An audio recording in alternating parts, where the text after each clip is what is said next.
feel like sometimes life is really mental. Dude, that's actually a really good name for a podcast.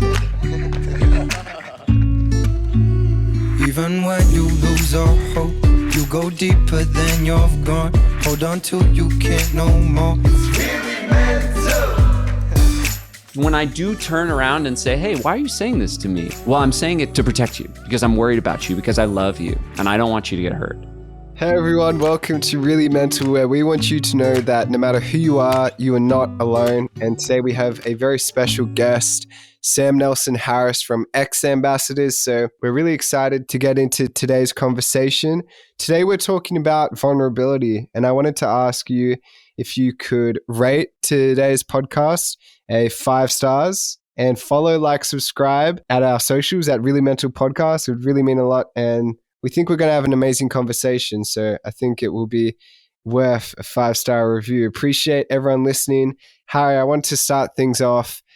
In terms of vulnerability, how do you take, say, your most critical thoughts, and 1, what are your most critical thoughts? And then 2, how do you turn that into something that is constructive and actually push you forward in your life? And you know, how do you own those feelings? To answer number 1, my most critical thoughts would be comparing myself to others and that I'm not good enough and that I'm not going to be able to succeed in what I'm doing, and the self-doubts that I think everyone kind of experiences and has at one point in time. But with that and with those self-doubts, I think personally, the way that I deal with them is by reminding myself why I started what I was doing and why I'm doing that, and kind of navigating those thoughts in a positive way and kind of looking at them as motivation to why I was originally started what I was doing, if that makes sense. And when you do feel very critical of yourself, like, do you have something that you tend to be like getting down about? Because I know that a lot of people probably have these thoughts, whether they recognize them or not consciously. Definitely. I think getting down about a few things, there's definitely a few triggers for me. Definitely social media can be one, to be honest. I find that can really affect my inner thoughts and doubts and kind of like cloud who I am as a person sometimes. And as well as that, also like seeing other people succeed is great, but it also sometimes when I'm at a low point, I really struggle with that. And I've gotten to a place now though, where I'm happy for other people because other people's success is my success. And I need to make sure that I'm just staying in my lane and making sure that I'm looking after myself and I'm not comparing myself to others that are in a different lane, if that makes sense. Can you go into that? Because that's the way you're turning that into something that can feed you and move you forward. How are you celebrating other people's achievements and changing that to a positive? Yeah, I think by realizing that when someone in the same industry as me succeeds, it shows that I can succeed as well and I can do something similar, if that makes sense. So I kind of like shifted the mindset that was like, instead of thinking when someone succeeds, that's me not succeeding. It's if someone succeeds, it shows that I can actually also succeed. And I think that shift in mindset really helped me understand myself better and understand that we're in competition, but we're not in competition because I'm doing my own thing. Our real competition is ourselves, I feel. Yeah. With that in mind, we're really excited to hear what Sam has to say. If you feel like this could help a friend, please consider sharing it with them because his story is amazing. We're going to get onto it right now. Let's welcome Sam Nelson Harris from X Ambassadors to the Really Mental Show.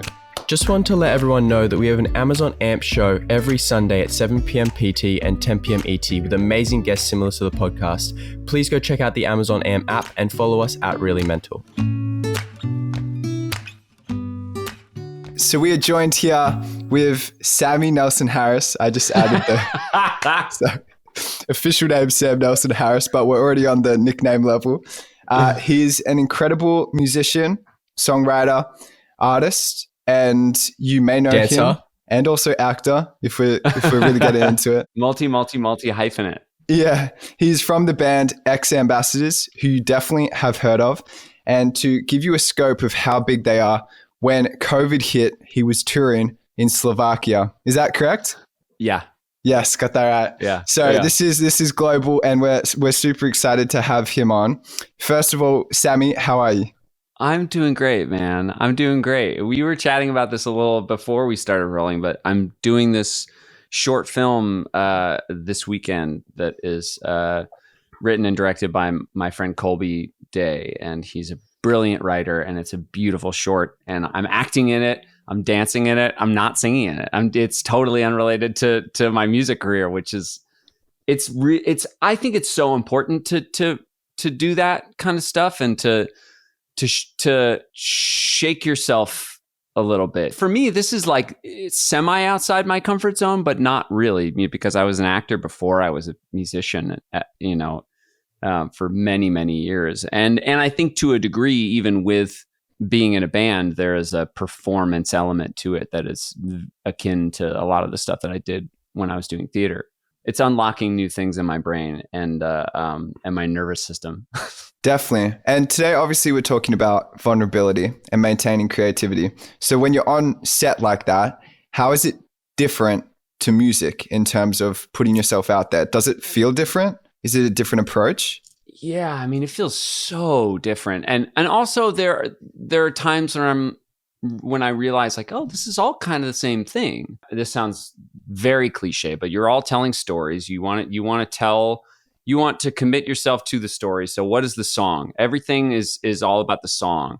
And in film, it's like, what is the story? It's all about the film itself and all about the script and what serves that best. And surrendering to that story. You have to be so hyper aware and of yourself and your behaviors and your brain and your heart, and then also try and forget it all at the same time. There's no in between to kind of cling on to. Like with music, I'm focusing on my singing, right? And my and the song. It's external that I can grab onto and be like, all right, well, I am dealing with my own shit right now. I'm processing my shit, but I'm also just trying to sing the song, right? Yeah. And it's, I think, such a valuable experience for me. For so long, I was floating in this space of just being totally disconnected from my body and feeling like, I was just kind of like, I don't know, floating through my days and floating through life. To just practice being present. So important. So hard. Also, so hard. What are some things you do to be present? I meditate every morning for 10 minutes, first thing in the day. I wake up, I brush my teeth first, actually. That's the first thing I do. Gum hygiene. Yeah, gum hygiene. I brush twice a day and I floss, dog. Your dentist must love you. Fact. But I wake up and I meditate for 10 minutes. To be honest with you, I don't know if I can consciously like feel how it has centered me at all. But I definitely know like when I don't, I'm a bit more, my mind races a bit more. Same. Do you guys meditate? Yeah. I love meditation. And Harry's started meditating too. Not consistently. Consistency is the hardest part for it for me personally. Yeah, that's fine. 10 minutes seems like a short period. It's like, I think Will's meditating for nearly an hour. Do you find that meditating for short periods of time, like that 10 minutes is just way more effective for you? Because I find personally, I can't do an hour. I just get all up in my thoughts and it's just too long for me. Maybe I could work my way up to it. The longest I got to a point where I was doing like 15 minutes. I think I'm too crazy. I'm too crazy. I need to like, I'm like, all right. Let's get the self-care done and move on with my day, which is like so horrible, but that's just the truth. One of the things I still haven't broken. I fucking check my phone. Like when I wake up, I'm like, because I turn my alarm off and then I see I have all these messages or emails and I'm like, it's instantly. so tempting. It's so tempting. Even an example this morning for me, right? I woke up, first thing I did, check my phone. And the first thing I had to do was a like urgent task. And it was like, you have to do this now. So like, I was like in bed, grabbed my laptop, like straight away, like within 2 minutes of waking up, having to like fix something. And I was like, I just shouldn't have checked my phone. If I didn't check my phone, I wouldn't have felt like it would have been pressured because it was like a time sensitive thing. I've been noticing that too, actually, especially this week because I released a song. I'm like, okay, I'm going to give myself a break because I want to see like what things are happening. Like that's the exciting part when you get to see things grow, obviously. But at the same time, I'm like, I can already see myself start to attach to like external things happening around me. Like, oh, when are we getting this done and stuff? And I just think like it's so easy to be on all the time. When did you get into meditating? When I realized that I was like going to just fucking burn out if I didn't start to do something to try and like keep the demons at bay. No, I started meditating I think like 2018. So not that long ago. But prior to that, I was really into journaling, but I just kind of stopped over the last 3 or 4 months because things have been really busy. And then I also just really love like the morning, kind of taking that moment to just meditate in the morning and then start my day. And I usually start with something semi-creative. I have so many of these moleskins just like filled with journals. That's a very meditative thing for me to just like write my shit down. I have outlets, right? I have music. I have other projects that I'm working on. If I'm acting in something, I have outlets for my any emotional turmoil, right? Or anything in my life that I'm struggling with. And I have a therapist who I can talk to, but I also really appreciate having a journal that is like, no one's ever going to read these. I mean, hopefully no one will ever read these things. And like, I can just say like some of the nice shit, some of the ugly shit that is on my brain, just like get it out. I don't keep things bottled up, but like, I don't ever like to be an asshole. Sometimes like I want to fucking get that aggression and that anger out. And for me, being able to write it down is really helpful and really constructive rather than, or having that like come out in other ways, because it has, and it's gotten me in trouble, and it's not the person that I want to be. And I think something Harry and I realized from just reading up about you and listening to the music is like you talk on these themes of darkness, which I think already sort of is a strength to have, because as humans, we all have light and dark. Like to understand the love and the beauty of something, we can say things that we don't mean and come across as not the best people because we're hurting with our own shit. So I think it's really important that you recognize that, and that's probably a healthy thing for you. I feel like if I look back on our first record and a bit of our second record, there's always this like glass half full mentality that I've had and that I was raised with. I try to believe in, I always try to believe that there's some redemption somewhere. I think the truth is on this new record, I wanted to allow myself to go to some places that weren't so positive all the time. Because if I'm always presenting this like optimistic outlook, it becomes very one-dimensional. It's something that I've been really afraid of, I think, and afraid that it might alienate people from me or from my band or from whatever. I had to just get over that and just put it out there. And a lot of it also stems too from my brother. A lot of people just inherently they see my brother, a person who is blind, and they have this kind of like angelic idea of him, and that he's this like positivity warrior, right? And in a lot of ways he is, and he has learned to be a very happy person, and he's opened himself up to that. But like everyone else, my brother for many, many years was very depressed and dealt with a lot of anger and depression, and was like not always a nice fucking guy. Like I'm his brother, like he was an asshole to me a lot, and I was an asshole to him. That's something that's always frustrated me and motivated me to try and in my work, like, show both the light and the dark. When someone says to me like, oh, your brother is just what an angel. I got two younger brothers, so I get you on my middle brother's always the angel and I'm always the emotional wreck. Oh my God. So yeah. I feel you on that one. I was going to ask you, how do you deal with your darkness? Because obviously music, you want to express what you've gone through for other people, but how do you actually deal with your own demons, as you say?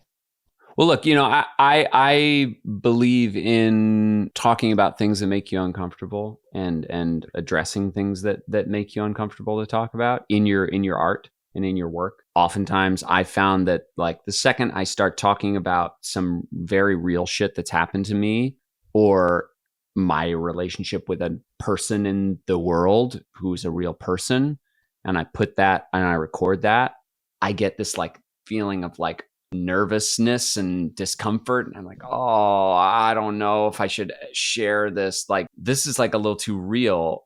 That is exactly the moment when I know that it's good and that I should put it out. So that's usually how I tend to deal with it. And I have to really dig deep. It's a really hard thing to like, you know, go into a room and think that you're being open and vulnerable with yourself and realize that you're not, and then try to struggle with that and figure out how you can be. And you kind of go down and down and down. What I've been trying to do lately is cut myself a little slack. One big thing that I've realized is that I think I have this addiction to my own anxiety, because I think that it gives me an edge, right? Yeah. Like if I am not constantly stressed out, if I am not constantly anxious and like, I won't be productive. Exactly. I honestly recently just had an experience where I had a little bit of a come to Jesus moment, with my wife and my manager and my band. Like, they all kind of were able to say to me, like, you're acting like a fucking asshole and nobody wants to be around you because you're like letting your own anxiety bleed into your relationships with us. And it was a real eye opener for me. So I lately I've been trying to just cut myself slack. That surrender, I found some power in that, and opportunities have been coming, and I still have been getting a lot of work done. I've honestly been feeling more creative since I've let go a little bit, and since I've allowed myself to just take it easy on yourself, dude. You know, the best, I think, advice that my therapist has given me, and I know I've heard other people say their therapists have said similar things to them. You know, that voice in your head that's saying all those awful things to you. If someone said that shit to you in real life, you'd be like, this fucking asshole, fuck you. I know. You can't talk to me like that. Or would you say that to somebody else? Like, no way. I wanted to say a little story on my end, just on the note, because I really relate to you on a really big level of the anxiety of productivity, of something I've been really experiencing probably the last 2 months. I can't watch TV. It makes me feel sick. Just sitting down, like, it's like a massive thing that I'm really trying to figure out. Oof. Like, I can play video games because I can play it with my friends, and my internal excuse is I'm socializing. Right. But I can't watch a movie. I can't sit down and watch Netflix. Is that the act of doing nothing that's causing you anxiety? Yeah, and it's this act of doing nothing. And Will knows I work, like, weekends aren't a break for me. I work every day, constantly. Will tell you, like, I'm like 8 a.m. till like 9, 10 p.m., like 11 p.m. going, just because it's just the way that my brain works. If I'm not doing something, I feel like I'm not being productive and I'm wasting time. And even looking back and being aware of this majorly affected my relationship with my ex-girlfriend insanely, because I couldn't just sit and hang out with her. I would have to be doing something, because if I was just sitting and hanging out with her, I would get super anxious. I'd be like, why are we wasting time? Like, I need to get this stuff done. Like, as you said, kind of being addicted to your whole anxiety and that, because when I'm not feeling that way, when I'm feeling calm, I find that edge, when you're stressed, you get so much done in such a quick period of time. Yeah.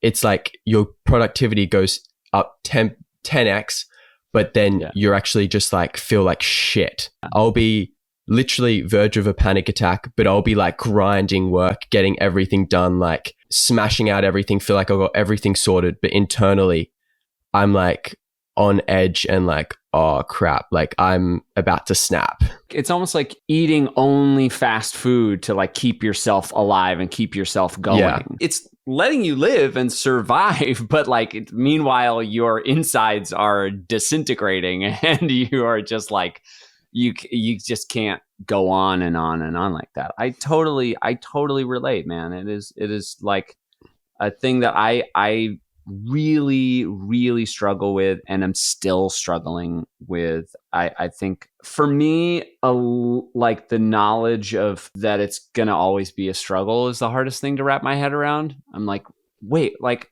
I'm supposed to one day figure this shit out, right? Fix it, right? Yeah. Like I'm supposed to one day fix it, and it's just I don't think that's the case. It's just the journey of it. I'm interested, Sammy, for Harry. Do you have any tips for him? Because it sounds like you're going through similar experiences at the moment. What advice would you give Harry? Yeah, I'd love to hear it. Oh my God. I would love to hear any advice you have first. What has your therapist said, Harry? We're dealing with something else with my therapist. There's a lot of, there's a few more things that we're dealing with.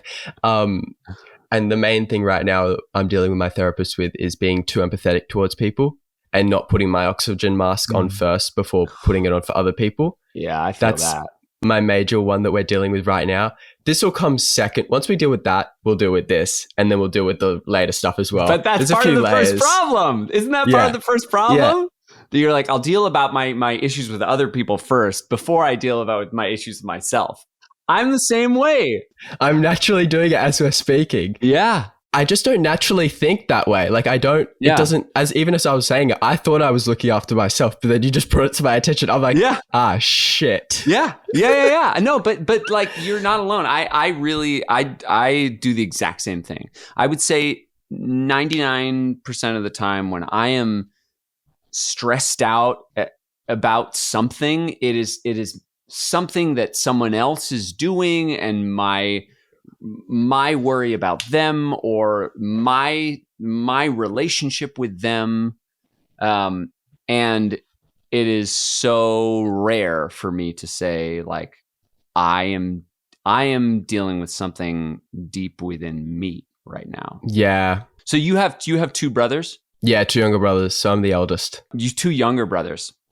Okay. Yeah, that makes sense. I'm the younger brother between me and Casey, but we're so close in age that like growing up, I always took on the role of the older brother, and also, you know, with him being visually impaired, like, you know, I kind of had to always, I felt this compulsion to always put up this like solid front of like, I got it, you know, like let's worry about him.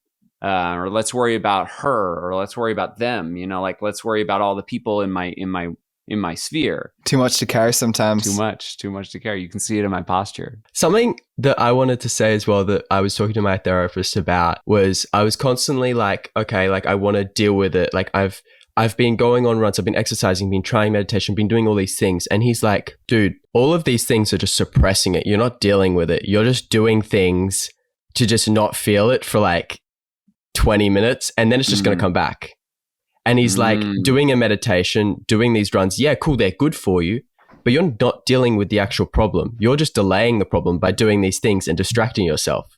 Facts. And that for me was like, oh crap, because everyone always says you need to meditate, you need to do all this stuff, like, but you actually just sometimes have to be friends with the beast. And this is what we're working on, is like sitting with it and like going in with it and actually like asking it, because it feels like it's not me. It feels like it's a little alien inside of me. Yeah. At least that's my feeling. And going in and actually asking like why it's there, what it's feeling, why it's feeling that way, and actually having a conversation with it like you would with anyone, coming from a place of love.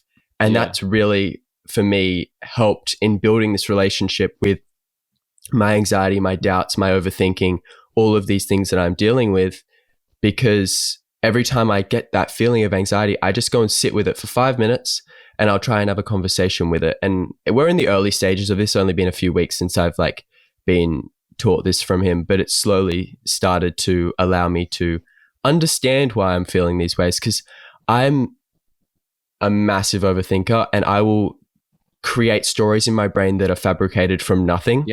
Yep. Literally from nothing. Yeah. And then I will convince them that they are true because I kind of want them to be true, because they make me feel anxious and they'll give me that edge, and kind of like putting it onto yourself. So you know what I mean? As we're saying. I know exactly what you mean. And if I actually look at my life from a paper perspective, nothing's really wrong. I'm doing pretty good. It's always like other people, I'm taking on other people's stuff, but that's only because I'm trying to do it to myself. To please their expectations? I would say it's a mix of trying to please other people, but also it's very selfish on my end as well, because I actually want to feel that way in a sense. Like, I don't want to feel that way, but I also am kind of addicted to feeling that way. It's kind of like, I'm going to use drugs as an example, and you can't get off it. Like, you are constantly always thinking about it, and you're not going to deal with that. Like, it's kind of like the same thing. I'm addicted to that feeling. And my mum always put it down to being addicted to the feeling of adrenaline. Kind of feel like, because whenever I stop, I get really sick. Yeah. As soon as I take a break, I get very, very, very sick for a while. Same. Yeah. I get sick, or I have like some sort of injury, Yeah. you know, and sometimes the injury, sometimes the body tells you too. Sometimes I've had like an injury, and that's like, for me, I'm like, oh, I gotta slow down. You know, I gotta take it easy. I love the idea of making friends with that little alien in you. You know, that's what this entire album is out that we just put out, and this podcast that we're working on too. It's all about that journey for me, and I think those parts of yourself that you think are so ugly and so unappealing, and that would, you know, if shown to the world, would leave you completely abandoned and completely alone. That's a lot of that is a story that you've made up in your head, and a lot of those parts of yourself are always going to be there. They're always going to be there. They're always going to be with you. So yeah, I mean, if you're stuck in that cell together, you might as well become friends. You know, Exactly. like you might as well like Bunk buddies. start to like really see each other. And I think that's a beautiful thing. Like, I don't do enough of that. I think that I still revert to the like, okay, I'm feeling this way. How do I fix this? Let me take a walk, or let me meditate, or let me work out, or let me watch TV and get my brain off of it. To try and like dodge it, right? Rather than saying like, hey, you know, why are you so upset that you didn't get put on this playlist? For me, what I come to realize is that it's a protection thing. You know, like this voice a lot of the time is like, that's so hard, and is like, nah, this song fucking sucks. This album sucks. It's not real. It's not genuine. When I do turn around and say, hey, why are you saying this to me? You know, it's like, well, I'm saying it to protect you, because I'm worried about you, because I love you, and I don't want you to get hurt. That's a big realization that I think I often come to, is that it's like, oh, you're doing this out of love.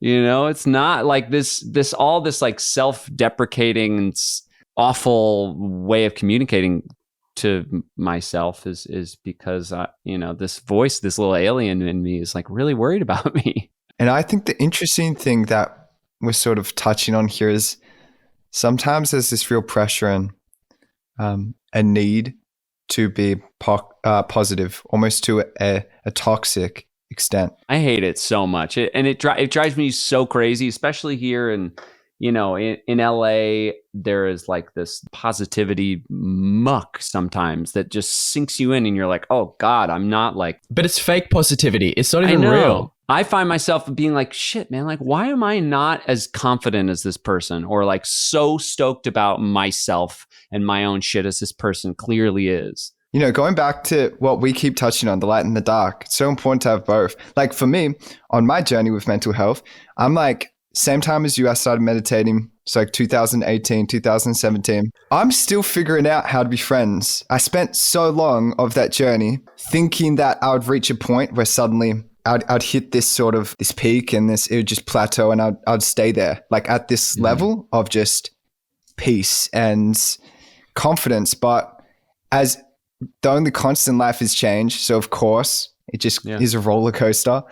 And I think after like 3 to 4 years on that journey, without anyone really guiding me on this, I'm just realizing that I still haven't really learned, and am learning now how to process my negative emotions and realize that there can be a bright side to the anxiety I'm feeling. Like maybe I can establish a better connection with myself through this anxiety.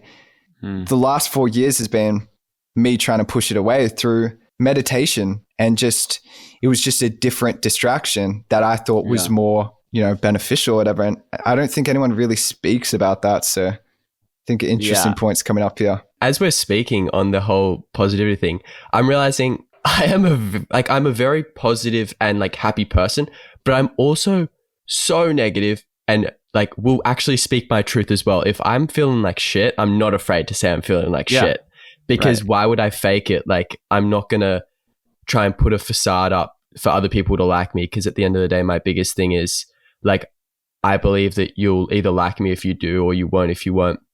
I think something that really helped me was finding the cause of why I'm feeling this anxiety, and it was always fear-based, mine. So you know how yours was coming from a place of love? I was always coming from a place of what can go wrong. Oh, also, yeah, fear. 100%. Like, it was majorly fear. And the two things I came down to, it was social media massively affects with me.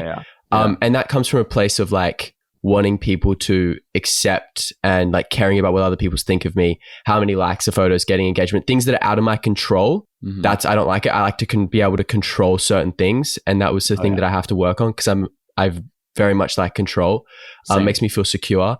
And then relationships with females, like romantic relationships, is a major thing that has been a hard thing. This fear of being alone. I mean, that's the biggest one, I think, for any of us, that fear of abandonment, you know, and the post-traumatic stress of having felt that before, it, you know, and never wanting to feel that again. It creates these crazy walls and boundaries, and then also those voices, and perpetuates that fear. And I think for me, like with the fear that I could make an ass out of myself in front of everyone, and have everyone abandon me and leave me forever, you know, is I think tied in with this voice really caring and not wanting that to happen. And in my little alien saying like, I don't want this to happen. I'm so afraid of this happening to you.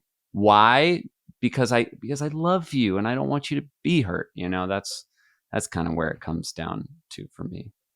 I love that. Exactly. Like, I had these notes of, you know, your journey and stuff, but I think this chat has been so much more productive because we're getting an insight to you now in your headspace. Yeah, man. I wanted to ask you one last question. Yeah. In the next 6 to 12 months, what are your goals in an ideal world? In the next 6 to 12 months, I really want to find more moments that I found recently where I was just like, you know, like let go a little bit. First of all, like I want to really get better at delegating and saying like, you can do this.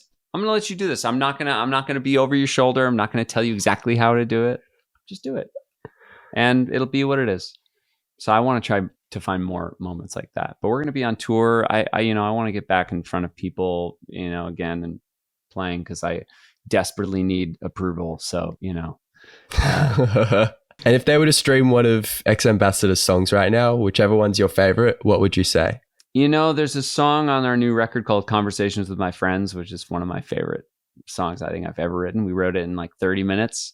That's cool. Wrote it and recorded it in 30 minutes. It's just like this. I always kind of wanted to do like a little weirdo punk song on one of our records, and we did it, and I think it's really cool. It's really rad. Sick. I'm gonna listen to it in the car, and whoever's listening should do the same. I appreciate your honesty, and thank you so much for your time. Thank you. And I think it's really, really beautiful what you guys are doing with this podcast, and talking about mental health is obviously such an important thing, and it's fucking ridiculous that it's like a newish thing, you know, for people to feel comfortable talking about and addressing, especially men, you know, addressing.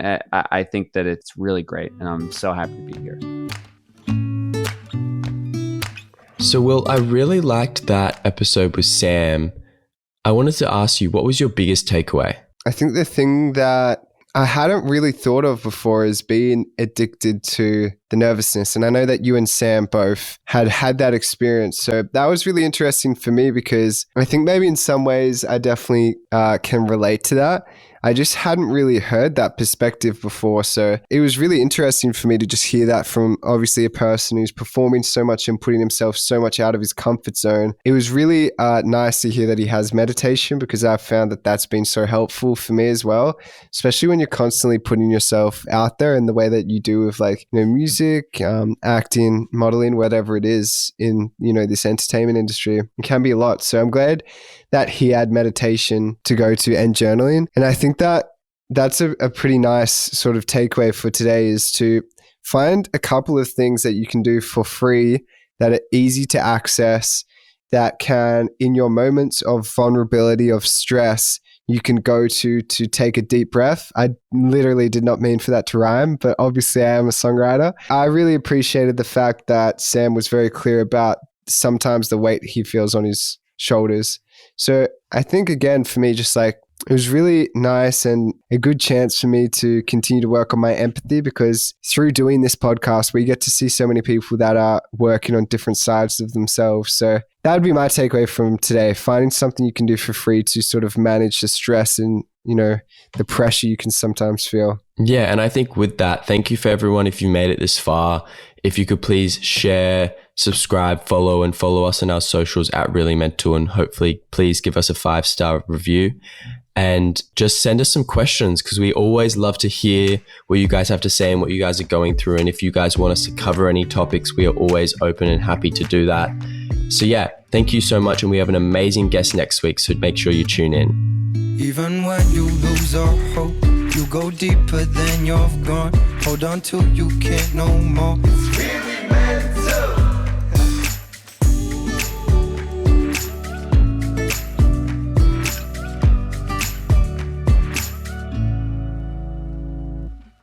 Hey everyone, we have a Really Mental show on the Amazon AMP app. We're going to be hosting live conversations with talented humans like you hear on the podcast here.